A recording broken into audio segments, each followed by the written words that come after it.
দাদা কোথা থেকে এসেছেন? রতনপুর থেকে। কি মোবাইল নিলেন? Vivo Y39। তো দাদা আমাদের কাছে এসেছে রতনপুর থেকে। তো আমরা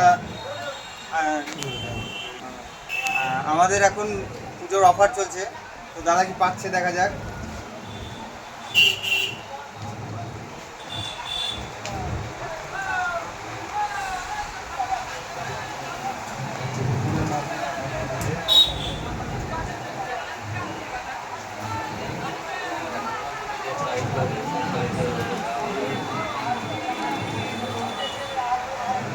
দাদা পেয়েছে ফ্রাই প্যান এবং কড়াই পেয়েছে। তো দাদাতে গিফটটা তুলে দিচ্ছি। দাদা আপনার কেমন লাগলো গিফটটা পেয়ে? ভালো লাগলো। তো নতুন কাস্টমারদের জন্য কি বলবেন আপনি? আমরা আসতে বলবো, এখানে আসতে বলবেন। আমাদের ঠিকানা হচ্ছে নগর স্কুল মোড়, ইব্রাহিমের দোকানের পাশেই। তো এখন পর্যন্ত যারা কিনবো ভাবছো, তো আমাদের ঠিকানায় চলে আসুন 10-5।